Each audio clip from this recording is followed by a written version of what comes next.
Hello दोस्तों, physics bye mobile channel पे स्वागत है।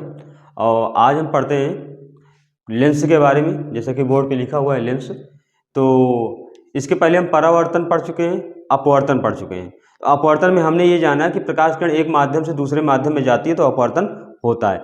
अब वो माध्यम चाहे एक पृष्ठ मान लें, अवतल पृष्ठ मान लो, उत्तल पृष्ठ मान लो, और हम एक को वायु मानते थे, एक को जल मानते थे। तो एक माध्यम से दूसरे माध्यम में जाता था तो प्रकाश का क्या होता था? अपवर्तन होता था। वैसे ठीक उसी प्रकार हमारे लेंस में भी होता है। लेंस भी एक प्रकार का माध्यम है जो दो गोलीय पृष्ठों से मिलकर बना होता है, ठीक है। तो इसमें भी प्रकाश किरणें अगर एक माध्यम से दूसरे माध्यम में जाएंगी तो इसमें भी अपवर्तन होगा। कहने का मतलब जो हम अपवर्तन पढ़ रहे थे वही अपवर्तन अभी भी पढ़ेंगे, भले लेंस आ गया, ठीक है। अब हम उस अपवर्तन को लेंस में जानेंगे कि लेंस में कैसे होता है, ठीक है। तो अपवर्तन की परिभाषा एक बार थोड़ा रिवीजन करते हैं। अपवर्तन की परिभाषा जैसा कि हमने बताया था कि जब कोई प्रकाश किरण किसी एक माध्यम से दूसरे माध्यम में जाती है तो वह अपने मूल मार्ग से विचलित हो जाती है, जिस घटना को प्रकाश का अपवर्तन कहते हैं, रिफ्रैक्शन ऑफ लाइट कहते हैं, ठीक है। जैसे तुम्हारे परावर्तन के दो नियम थे, वैसे अपवर्तन के भी दो नियम हैं। यानी जैसे परावर्तन में आपतन कोण और परावर्तन कोण बनता था, वैसे हमारे अपवर्तन में भी परावर्तन और अपवर्तन कोण बनेंगे, ठीक है। यानी आपतित किरण और अभिलंब के बीच जो कोण बनता है उसको आपतन कोण बोलते हैं, और अपवर्तित और अभिलंब के बीच जो कोण बनता है उसको अपवर्तन कोण बोलते हैं, ठीक है। ये तो था अपवर्तन। अपवर्तन के दो नियम पढ़े थे। एक तो था आपतित किरण, अपवर्तित किरण तथा अभिलंब एक बिंदु पर होते हैं। दूसरा था आपतन कोण की ज्या मतलब साइन आई तथा अपवर्तन कोण की ज्या मतलब साइन आर का अनुपात एक नियतांक होता है। यानी जिसे हम स्नेल का नियम भी कहते थे, साइन आई बराबर साइन आर, ठीक है। यही आया था अपना formula, sine i upon sine r, ठीक है। ये क्या था? हमारा नियतांक था। अगर हम दो माध्यमों को मान लेते थे तो एक को sine i upon sine r बोलते थे, एक को दूसरा माध्यम में बटे पहला माध्यम, यानी प्रवेश करने वाली प्रकाश किरण वाला अपवर्तनांक बटे जिससे जाती है प्रकाश किरण उसका अपवर्तनांक, ठीक है। तो ये हम इसको हम एक चीज ये भी जाने थे, ये क्या होगा? स्नेल का नियम भी पढ़े थे। स्नेल का नियम भी कहते हैं और इसे अपवर्तनांक का भी नियम कहते हैं, ठीक है। चलिएगा अब हम आ जाते हैं किसमें। हाँ, एक चीज और अभी बताया गया कि प्रकाश किरण का अपवर्तित होती है, प्रकाश किरणें अपवर्तित होती है एक माध्यम से दूसरे माध्यम में जाती हैं तो, लेकिन उसमें भी कंडीशन है। कभी क्या होगा? प्रकाश किरण अभिलंब की ओर आएंगी और कभी क्या होगा? प्रकाश किरणें अभिलंब से दूर जाती है, ठीक है। तो अभिलंब की ओर जब आती हैं तब क्या है? किस प्रकार का माध्यम है? अभिलंब से दूर जाती है तो किस प्रकार का माध्यम है? तो जानते रहिएगा, जो माध्यम होता है हमारा वो दो प्रकार का होता है। माध्यम जो होता है वो दो प्रकार का होता है। एक होता है सघन माध्यम, एक होता है सघन माध्यम, एक होता है विरल माध्यम। यानी माध्यम जो होंगे वो दो प्रकार के होते हैं, सघन माध्यम और विरल माध्यम। तो प्रकाश की किरण यानी जब अपवर्तित होती है, यदि वो अभिलंब की ओर झुक के जाती है तो हमारा जो माध्यम होता है दूसरा वो हमारा सघन माध्यम होता है। यदि प्रकाश किरण अभिलंब से दूर हट के जाती है तो हमें ये ज्ञात होना चाहिए कि जिस माध्यम में प्रकाश किरण जा रही है वो माध्यम हमारा कैसा होगा? विरल माध्यम होगा, ठीक है। तो एक बार हम यहाँ पे ये सघन माध्यम विरल माध्यम क्लियर हो गया, ठीक है। तो यानी कि हम अगर इसको माने, एक क्या है? एक हमारा ये पृष्ठ होगा, यानी इस पर अगर कोई प्रकाश किरण आ रही है तो इसको तो जाना ऐसे चाहिए था, लेकिन इस पर हम बना क्या रहे हैं? एक अभिलंब का निर्माण कर रहे हैं। अब क्या होगा? ये माध्यम हमारा क्या होगा? सघन माध्यम है। तो जब ये माध्यम सघन होगा तो इनमें प्रकाश किरण का अपवर्तन होगा तो कैसे होगा? तो यानी ये आपतित किरण हो गई, ये हमारा अभिलंब हो गया। अब ये वाली किरण सीधी नहीं जाएंगी क्योंकि ये माध्यम हमारा कैसा है? ये माध्यम हमारा सघन है और ये माध्यम कैसा है? हमारा विरल है। तो विरल से जो सघन में आएंगी प्रकाश किरण, तो अभी हम बताए कि ये जो प्रकाश किरण जा रही थी ये अभिलंब की ओर झुक जाएंगी, और जब अभिलंब की ओर झुकेंगी तो अभिलंब से झुक के आगे निकल जाएंगी, यानी अपवर्तित हो जाएंगी। तो अपवर्तित हुई अभिलंब से हट के, तो ये जाएंगी कुछ इस तरीके से, तो यानी अभिलंब से नज़दीक जो होके जाएंगी सघन माध्यम होने के कारण। लेकिन जैसे इस पृष्ठ पर टकराएंगी वैसे फिर हमारा क्या बनेगा? एक अभिलंब का निर्माण होता है। तो यहाँ भी एक अभिलंब हम बना दें अभिलंब बना, तो ये तो हमारा सघन माध्यम था। ये किस प्रकार का माध्यम है? विरल माध्यम। तो जैसा अभी हम बताए थे कि अगर विरल माध्यम में प्रकाश किरण अपवर्तित होती है तो अभिलंब से दूर हटती है, यानी ये वाली जो प्रकाश किरण जा रही थी ये थोड़ा सा दूर होके जाएंगी, कुछ इस प्रकार से जाएंगी। जाना इनको चाहिए था सीधे, लेकिन अपवर्तित हो गई, अपवर्तित होके आगे बढ़ जाएंगी। अगर ये जाती तो कुछ इस तरीके से जाती। तो ये वाली प्रकाश किरण को हम क्या कर रहे हैं? बाहर की ओर भेज रहे हैं। क्यों? क्योंकि माध्यम हमारा कैसा है? विरल माध्यम है। यानी ये वाली किरण एक दूसरे के क्या हो गई? समांतर हो गई। ठीक है, ये वाली किरण दोनों एक दूसरे की क्या हो गई? समांतर हो गई। ठीक है, आगे निकल जाती है। तो इनको हम बोलते हैं निर्गत किरण, इनको बोलते हैं आपतित किरण। ये होती है आपतित किरण, ये होती है अपवर्तित किरण, अपवर्तित किरण, ये होती है जो बाहर निकलती है, इसको बोलते हैं निर्गत किरण। ठीक है, तो ये तो हम लोग पढ़ेंगे अपवर्तन वाले में। चलते हैं, लेंस की बात हो रही है तो लेंस को हम जानते हैं क्या है। तो लेंस जो होता है, लेंस की परिभाषा अगर देखा जाए तो जो दो गोलीय पृष्ठों अथवा एक गोली तथा एक समतल पारदर्शी पृष्ठों से घिरी आकृति को हम क्या कहते हैं? लेंस कहते हैं। दो गोली अथवा एक गोली तथा एक समतल पारदर्शी पृष्ठों से घिरी आकृति को अथवा बंद आकृति को हम क्या कहते हैं? लेंस कहते हैं। ठीक है, लेंस की जब बात आती है तो लेंस दो प्रकार के होते हैं, एक होता है उत्तल लेंस, एक होता है अवतल लेंस। ठीक है, उत्तल लेंस होता क्या है? बीच में मोटा तथा किनारों पर पतला होता है। अवतल लेंस होता क्या है? बीच में पतला तथा किनारों पर मोटा होता है। उत्तल लेंस को हम एक नाम से और जानते हैं अभिसारी लेंस, और अवतल लेंस को एक नाम से और जानते हैं अपसारी लेंस। ठीक है, तो हम उत्तल लेंस अवतल लेंस को हम अभिसारी लेंस और अपसारी लेंस भी बोल सकते हैं। क्यों? क्योंकि उत्तल लेंस की खासियत यह है कि ये प्रकाश किरणों को एक बिंदु पर एब्जॉर्ब करता है, एक बिंदु पे जाके मिलाता है, और अवतल लेंस क्या करता है? प्रकाश किरणों को फैलाता है। तो हम एक को अपसारी लेंस बोलेंगे, एक को अभिसारी लेंस बोलेंगे। जैसा कि याद आ रहा होगा, हम प्रकाश पुंज जब पढ़ रहे थे तो क्या बोलते थे? अभिसारी प्रकाश पुंज और अपसारी प्रकाश पुंज और समांतर प्रकाश पुंज। अभिसारी प्रकाश पुंज में होता क्या था? बहुत सारी प्रकाश किरणें एक बिंदु पे जाके मिल जाती थी। अपसारी प्रकाश पुंज में क्या होता था? बहुत सारी प्रकाश किरणें एक बिंदु से निकलती हुई दिखती थी। वैसे हमारे उत्तल लेंस होगा अभिसारी लेंस और अवतल लेंस होगा अपसारी लेंस। ठीक है, तो जैसा कि हम लेंस की परिभाषा बताए, उस लेंस की परिभाषा को एक बार नोट करते हैं, फिर उसके बाद जानते हैं कि दोनों पृष्ठों को मिलाने से हमारा उत्तल लेंस बनता है और किनको किनको मिलाने से हमारा अवतल लेंस बनता है। ठीक है, चलिए, जैसा कि अभी हम बताए लेंस की परिभाषा हम नोट कर दिए हैं। दो गोलीय पृष्ठों अथवा एक गोली तथा एक समतल पृष्ठ से घिरे समांग पारदर्शी माध्यम को, पारदर्शी मतलब जिनमें प्रकाश किरणें आर पार चली जाएं, समांग पारदर्शी माध्यम को हम क्या कहते हैं? लेंस कहते हैं।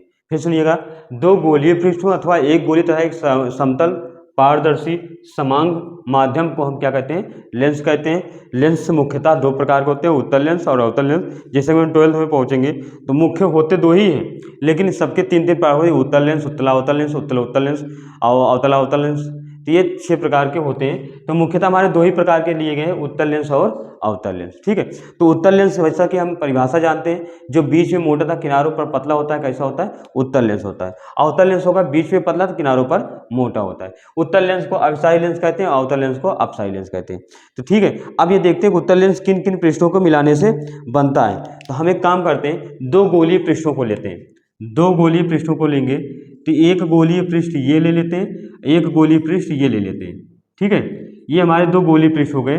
एक का केंद्र ये रहा होगा, एक का केंद्र ये रहा होगा, यानी इसको हम केंद्र बोलें तो ये केंद्र एक है, ये केंद्र दो है, यानी दो केंद्र इसके हैं। ठीक है, इन दोनों गोलीय पृष्ठों को अगर हम मिला दिए और मिलाने के बाद क्या कर दिए? काट दिए। तो जब इनको हम काटेंगे तो हमें यहाँ पे एक लेंस का निर्माण होगा, जिनका नाम हम दे सकते हैं उत्तल लेंस। इनको हम क्या बोल सकते हैं? इनको उत्तल लेंस। तो ये हमारा कौन सा बन गया? उत्तल लेंस बन गया। ठीक है, उत्तल लेंस। तो जैसा कि परिभाषा दो गोलीय पृष्ठों, तो दो गोलीय पृष्ठों से मिलकर ये बना हुआ है हमारा कौन सा लेंस? उत्तल लेंस बना हुआ। ठीक है, अब जब दो गोलीय पृष्ठों से बना है तो इनकी दो वक्रता त्रिज्याएं भी हैं, यानी एक का नाम हम दे सकते हैं C1 और एक का नाम क्या दे सकते हैं? C2। दो वक्रता त्रिज्याओं से मिलकर बना हुआ है। अब जब दो पृष्ठ हैं, इसके दो फोकस भी होने चाहिए, एक का फोकस F1 होना चाहिए, एक का फोकस F2 होना चाहिए। अभी हम आगे पढ़ेंगे। ठीक है, अभी सिर्फ ये जानो कि हमारा उत्तल लेंस बना कैसे, तो दो गोलीय पृष्ठों को मिलाने के बाद बना। रही बात अवतल लेंस की, अवतल लेंस को भी हम बनाएंगे तो दो गोलीय पृष्ठों को एक साथ क्या कर देंगे? रख देंगे। ठीक है। जब दोनों गोलीय पृष्ठों को एक साथ रखेंगे तो हमारे अवतल लेंस का क्या होगा, निर्माण होगा। ठीक है, तो जब अवतल लेंस का निर्माण होगा तो हम इनको क्या करेंगे, अपसारी लेंस का नाम देंगे और इनको हम क्या कर दिए, काट दिए। जब काटेंगे तो ये क्या बना, एक अवतल लेंस बना। इनको हम क्या देंगे, बोलेंगे अवतल लेंस, अवतल लेंस। यानी ये अवतल लेंस बना, यानी ये भी दो केंद्र होंगे, एक केंद्र ये रहा, एक केंद्र इसका क्या रहा है, ये रहा। यानी ये भी दो वक्ता केंद्रों से मिलकर बना हुआ है। इनके भी नाम देना चाहें तो C1 और C2 दे सकते हैं। ठीक है, तो दो वक्ता त्रिज्याएं मिलेंगी, दो वक्ता केंद्र मिलेंगे, दो फोकस मिलेंगे, क्योंकि दो पृष्ठों से मिलकर बना हुआ है। इसमें भी दो वक्ता केंद्र, दो वक्ता त्रिज्याएं और दो मुख्य फोकस मिलेंगे, जो कि दो गोलीय पृष्ठों से मिलकर बना है। ये हमारा हो गया उत्तल लेंस, ये होता है अवतल लेंस। और जैसा परिभाषा हम बताए थे वैसे चित्र भी है। बीच में मोटा था, किनारों पर क्या होते हैं, पतले होते हैं। बीच में पतले था, किनारों पर क्या होते हैं, मोटे होते हैं, अवतल लेंस। ठीक है, तो ये था हमारा अवतल लेंस। अवतल लेंस में एक होता है प्रकाशिक केंद्र, जैसे दर्पण के ध्रुव होते थे। दर्पण का ध्रुव परिभाषा याद है किसी को, यानी किसी दर्पण के परावर्तक पृष्ठ का मध्य बिंदु, यानी दर्पण के परावर्तक पृष्ठ का मध्य बिंदु दर्पण का ध्रुव कहलाता है। वैसे लेंस का प्रकाशिक केंद्र होता है, लेंस का प्रकाशिक केंद्र लेंस का मध्य बिंदु होता है। यानी लेंस का मध्य बिंदु हमारा ये होगा, तो इसको हम क्या नाम देंगे, प्रकाशिक केंद्र बोलेंगे, प्रकाशिक केंद्र बोलेंगे। और इनका बीच में केंद्र होता है, इसको भी क्या बोलेंगे, प्रकाशिक केंद्र बोलेंगे। ठीक है, मध्य वाले भाग को हम क्या बोलेंगे, प्रकाशिक केंद्र बोलेंगे। ठीक है, यहाँ तक समझ में आया, थोड़ा सा एक बार नोट कर लीजिएगा। अब हम बताते हैं कि प्रकाश किरणों का इसमें जाति कैसी है और अपवर्तन कैसे होता है। ठीक है, ये उत्तल लेंस हो गया, ये अवतल लेंस हो गया। ठीक है, यानी एक को अभिसारी लेंस बोलेंगे, एक को अपसारी लेंस बोलेंगे। चलिए, यानी अभी हम बताएं कि अपवर्तन होता इनमें भी है। लेंस का क्या होता है, प्रकाशिक केंद्र होता है। जैसे दर्पण के ध्रुव से प्रकाश किरणें जाती है, बिना विचलित हुए आगे निकल जाती है, वैसे लेंस से भी प्रकाश किरणें लेंस के प्रकाशिक केंद्र से जो आती हैं, बिना विचलित हुए आगे निकल जाती हैं। यानी अगर ये लेंस का प्रकाशिक केंद्र है ये, तो इससे जो भी प्रकाश किरणें जाएंगी वो बिना विचलित हुए आगे बढ़ जाएंगी। लेकिन अपवर्तन तो होगा, जैसा कि बता रहे हैं बार बार कि अपवर्तन होता है। तो अपवर्तन होगा कैसे, यानी इस पर अगर हम प्रकाश की किरणों को ले जाएं, इस पर अगर प्रकाश की किरणों को ले जाएं तो ये अपवर्तित होंगे, इसे अपवर्तित होकर इससे क्या होंगी, बाहर निकल जाएंगी। यानी अपवर्तन हुआ, ये आने वाली किरण हो गई, ये निर्गत किरण हो गई, यानी ये अपवर्तित किरण हो गई।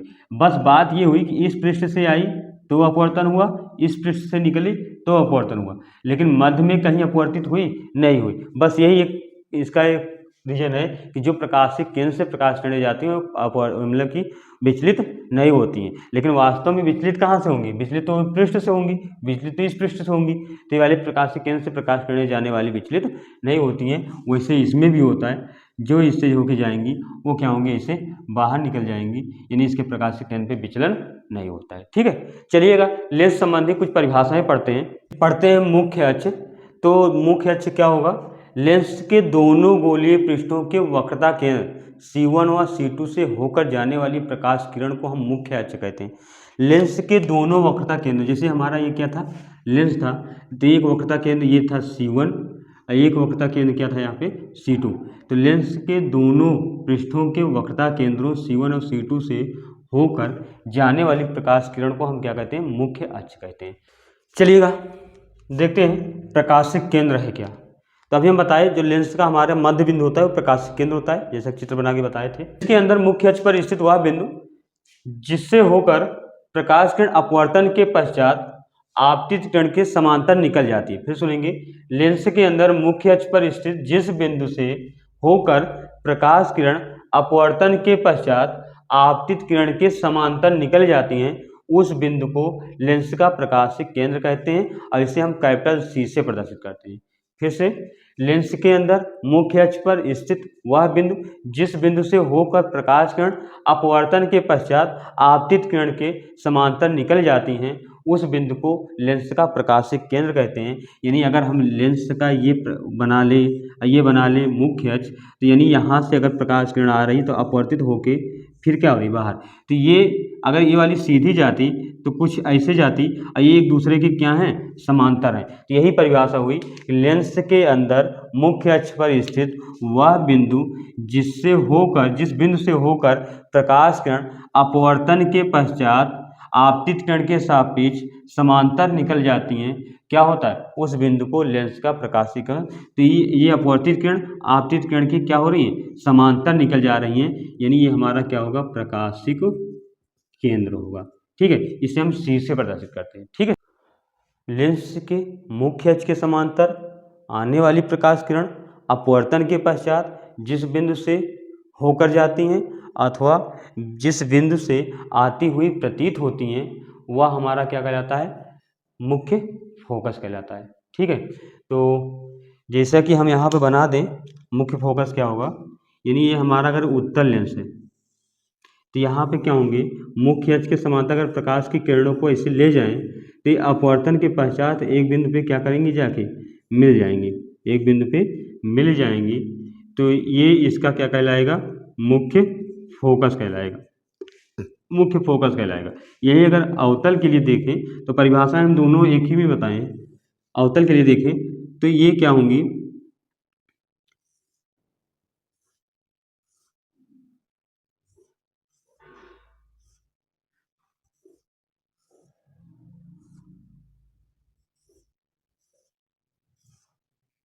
यानी ये वाली जो किरण हो रही हैं, डॉट डॉट कर दे रहे हैं, इन किरणों को हम क्या किए, यहाँ पे मिलाए। जा कैसे रहती, ये बाहर की ओर जा रही हैं, सारी की सारी किरणें कहाँ जा रही हैं, बाहर की ओर जा रही हैं। लेकिन इनको अगर पीछे की ओर मिलाया गया तो ये इस बिंदु पर मिल रही है, जिसको हम क्या बोलेंगे, F1 बोलेंगे। ठीक है, F1, जैसे इसको बोले थे F1, ऐसे F1। परिभाषा भी ये थी, मुख्य अक्ष के समांतर, चाहे उत्तल की बात हो चाहे अवतल की बात हो, मुख्य अक्ष के समांतर चलने वाली प्रकाश की किरण जिस बिंदु से होकर जाती हैं अथवा मिलती हैं तथा जिससे निकलती हुई प्रतीत होती हैं, वह बिंदु उस लेंस का मुख्य फोकस कहलाता है।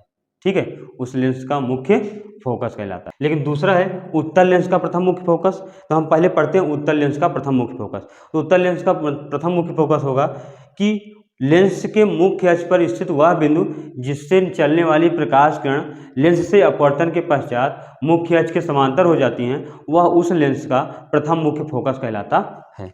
ठीक है, तो जैसे हम उत्तल लेंस का यहाँ पे प्रथम मुख्य फोकस बनाएं तो ये होगा उत्तल लेंस, ये होगा इसका मुख्य अक्ष। एक बिंदु इस पर हम मान लेते हैं, इस बिंदु से अगर प्रकाश किरणें अगर निकल रही हैं तो इस पर कुछ इस तरीके से जाएंगी ये,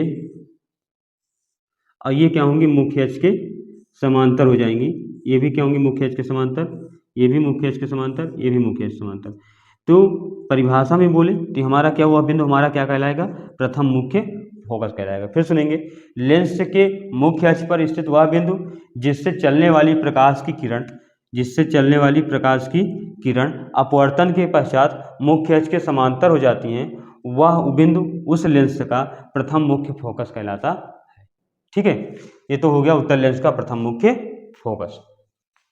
अवतल लेंस के मुख्य अक्ष पर स्थित वह बिंदु जिसकी ओर आती हुई प्रकाश की किरणें अपवर्तन के पश्चात मुख्य अक्ष के समांतर हो जाती हैं, वह उस लेंस का प्रथम मुख्य फोकस कहलाता है।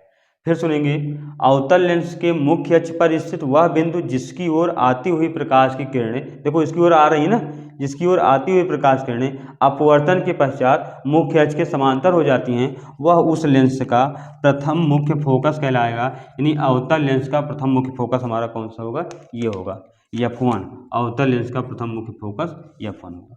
आया समझ में, उत्तल लेंस का प्रथम मुख्य फोकस F1 ये, अवतल लेंस का प्रथम मुख्य फोकस ये। ठीक है, उत्तल लेंस में था किसी बिंदु से चलने वाली प्रकाश किरणें अपवर्तन के पश्चात मुख्य अक्ष के समांतर हो जाती हैं, वह उस बिंदु का प्रथम मुख्य फोकस कहलाता है। अवतल लेंस में होगा मुख्य अक्ष पर स्थित वह बिंदु जिसकी ओर आती हुई प्रकाश किरणें अपवर्तन के पश्चात मुख्य अक्ष के समांतर हो जाती हैं, वह बिंदु उस दर्पण का क्या, उस लेंस का क्या कहलाता है, प्रथम मुख्य फोकस कहलाता है। ठीक है, पढ़ते हैं उत्तल लेंस का द्वितीय मुख्य फोकस। तो उत्तल लेंस का द्वितीय मुख्य फोकस क्या होगा, हम इसका एक चित्र बनाते हैं। यहाँ पे ये रहा उत्तल लेंस, ये रहा मुख्य अक्ष, ये रहा एक प्रकाश की किरण, ये रही एक बिंदु पे जाके मिल रही हैं। तो अब इसकी परिभाषा हो जाएगी, उत्तल लेंस के मुख्य अक्ष के समांतर चलने वाली प्रकाश की किरण अपवर्तन के पश्चात जिस बिंदु पर मिलती हैं या जिस बिंदु से होकर जाती हैं वह उस लेंस का द्वितीय मुख्य फोकस कहलाता है। चलिए सुनेंगे। उत्तल लेंस के मुख्य अक्ष के समांतर चलने वाली प्रकाश किरण अपवर्तन के पश्चात लेंस मुख्य अक्ष के जिस बिंदु पर मिलती हैं वह उस लेंस का द्वितीय मुख्य फोकस कहलाता है। अगला होगा अवतल लेंस का द्वितीय मुख्य फोकस। अवतल लेंस का द्वितीय मुख्य फोकस। अवतल लेंस का द्वितीय मुख्य फोकस। तो हम यहाँ पे एक बना लेते हैं अवतल लेंस। ठीक है, अवतल लेंस का द्वितीय मुख्य फोकस। ये इसका क्या होगा, ये मुख्य अक्ष होगा। जैसा कि इसमें था मुख्य अक्ष के समांतर चलने वाली प्रकाश किरणें, इसमें भी हम करेंगे कि मुख्य अक्ष के समांतर ये प्रकाश किरणें अगर चल रही हैं, मुख्य अक्ष के समांतर ये प्रकाश किरणें चल रही हैं, तो अपवर्तन के पश्चात ये क्या होंगी, बाहर की ओर निकल जा रही है। अपवर्तन के पश्चात बाहर की ओर निकल जा रही हैं, लेकिन यहीं से हम इनको क्या कर ले रहे हैं, पीछे की ओर बढ़ा ले रहे हैं। यानी ये यहीं से हम पीछे की ओर बढ़ा ले रहे हैं। तो जब हम पीछे की ओर यहीं से बढ़ा रहे हैं तो जिस बिंदु पर ये मिल रही हैं वह क्या कहलाएगा, द्वितीय मुख्य फोकस कहलाएगा। फिर सुनेंगे। अवतल लेंस के मुख्य अक्ष के समांतर चलने वाली प्रकाश की किरणें अपवर्तन के पश्चात जिस बिंदु से निकलती हुई प्रतीत होती हैं। अब ये नहीं है कि प्रकाश किरणें जा रही है ऐसे चली जा रही, नहीं, ऐसा लग रहा है कि प्रकाश किरणें जो बाहर जा रही है ना, इस बिंदु से निकल रही है। तो परिभाषा भी यही होगी, लेंस के मुख्य अक्ष के समांतर चलने वाली प्रकाश किरणें अपवर्तन के पश्चात जिस बिंदु से निकलती हुई प्रतीत होती हैं वह बिंदु उस लेंस का द्वितीय मुख्य फोकस कहलाता है। यानी इसका F2 क्या होगा, ये इधर होगा। यानी अवतल लेंस का F1 ये, F2 ये, उत्तल लेंस का F1 ये, F2 ये। ठीक है, आया होगा समझ में। ये हमारे उत्तल लेंस अवतल लेंस के प्रथम मुख्य फोकस और द्वितीय मुख्य फोकस। चलिए ये तो हो गया। अब लेंसों द्वारा प्रतिबिंब का बनना, तो जैसे प्रतिबिंब का बनना की बात आती है तो प्रतिबिंब बनते कैसे हैं, तो प्रतिबिंब किरणों के काटने से बनते हैं। इनमें भी अपवर्तित होंगी, अब किरणें काटेंगी। एक किरण तो आपस में कभी नहीं काट सकती, कम से कम दो किरणों का होना आवश्यक है। तो दो किरणें जहाँ पर काटेंगी वहाँ पे हमारा प्रतिबिंब बनेगा, जहाँ काटती हुई प्रतीत होंगी वहाँ पे आभासी प्रतिबिंब होगा। ठीक है, तो हम प्रतिबिंब का बनना पढ़ेंगे अगले वाले वीडियो में। ये जान लेते हैं जैसे दर्पण में प्रतिबिंब बनते थे वास्तविक और आभासी, वैसे लेंस में भी हमारे प्रतिबिंब बनेंगे वास्तविक और आभासी। बस ये बात आती है कि प्रतिबिंब हमारे अवतल दर्पण में, यानी दर्पण में अवतल पे 6 प्रकार के, उत्तल पे 2 प्रकार के, यहाँ पे उत्तल लेंस में 6 प्रकार के, अवतल लेंस में 2 प्रकार के बनते हैं। उसी को हम यहाँ पे नोट कर दे रहे हैं। कहने के मतलब अवतल दर्पण में 6 प्रकार के तो उत्तल लेंस पे 6 प्रकार के, उत्तल दर्पण पे 2 प्रकार के तो अवतल लेंस पे 2 प्रकार के। ठीक है, इनको याद रखिएगा। प्रतिबिंब कितने प्रकार से बनते हैं, तो अवतल दर्पण में 6 प्रकार के, उत्तल लेंस में 6 प्रकार के, उत्तल दर्पण में 2 प्रकार के, तो और अवतल दर्पण पे भी क्या होते हैं, उत्तल दर्पण में क्या होते हैं, 2 प्रकार के बनते हैं। ठीक है, मिलते हैं अगले वीडियो में। ये तो थी परिभाषाएं। हम अब आएंगे तो अगले वीडियो में हम अपवर्तन के न्यूमेरिकल वगैरह लगाएंगे। जैसे लेंस का सूत्र हम लोग पढ़े, होना पानी या बराबर पानी भी माने सुना पानी, उस पर लगा दो। ठीक है, बेस्ट ऑफ लक।